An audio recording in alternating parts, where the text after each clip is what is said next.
Kristaps in person yet? Yeah. Saw him at the hotel last night and had a good chat. And he's excited. We're excited. And he got a workout in today with Rick.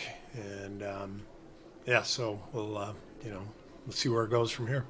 You sense that he's close?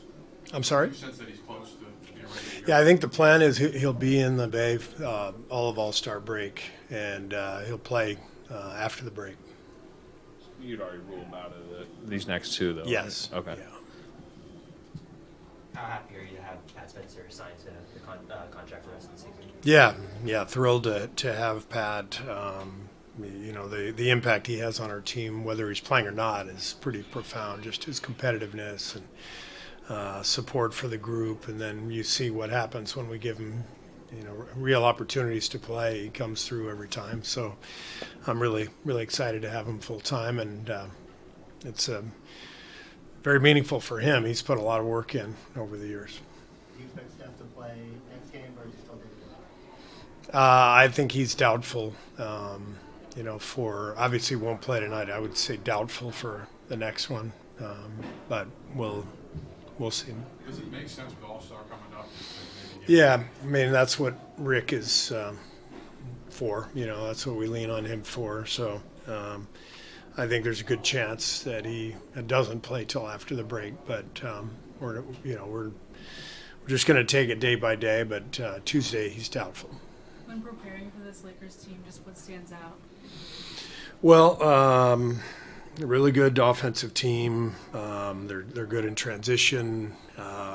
They get fouled. You can't show your hands to Reeves or he's going to draw fouls.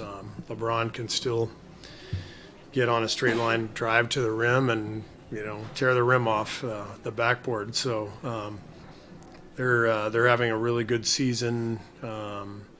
Well coached. They're tough to guard, and we have to push the ball against them. We've got to get some transition, try to get some easy hoops, especially without Steph and Jimmy. Hey, Steve. Draymond has made it clear that he just wants a chance, and he wants his team to have a chance. Do you think with the way this roster is currently constructed, do you like those chances? I think we have a chance to make a run here. I've said this multiple times, but having Al and Melt has changed our team quite a bit.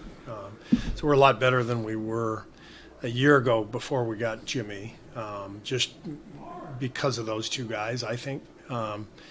And obviously losing Jimmy was a killer, but we have depth. We have a good vibe. We got guys who play hard, play together.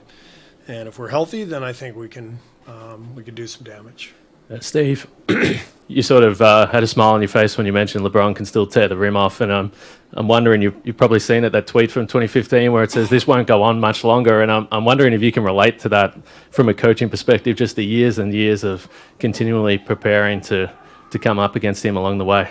What was the 2015 reference? Well, I can't. It was a tweet. I can't exactly use some of the language that was in it, but it was essentially along the lines of LeBron is 30. This won't go on much longer, and obvioly it's gone on much longer. Whose tweet was it? No, some random. Oh, some rando. Just a fan.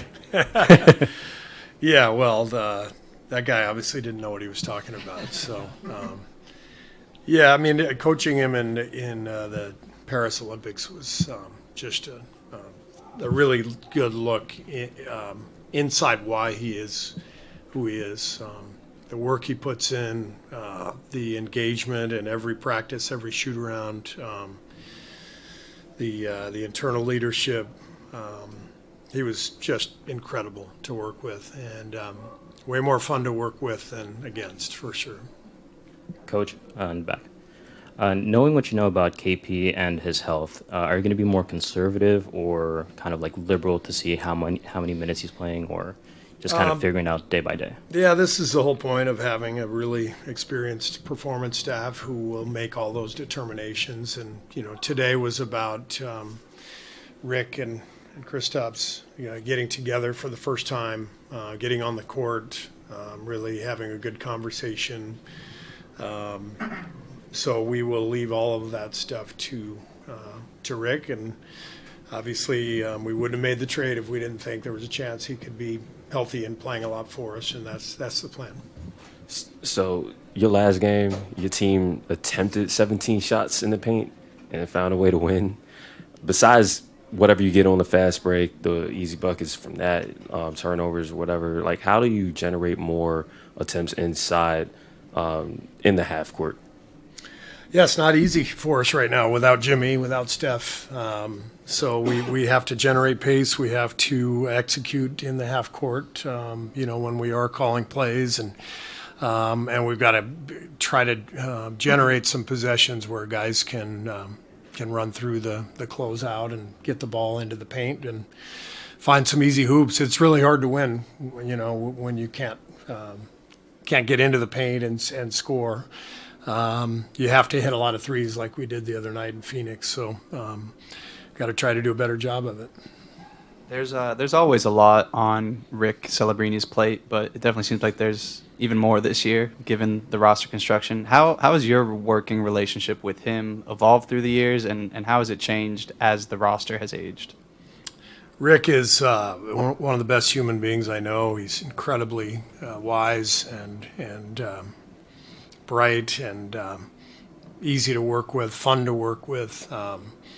We feel like we have the best guy in the business, and part of that is just looking forward to seeing him every day and knowing how consistent he is, and how good he is with the players, how much we trust him, but how much we like him and like being together. So Rick's the best.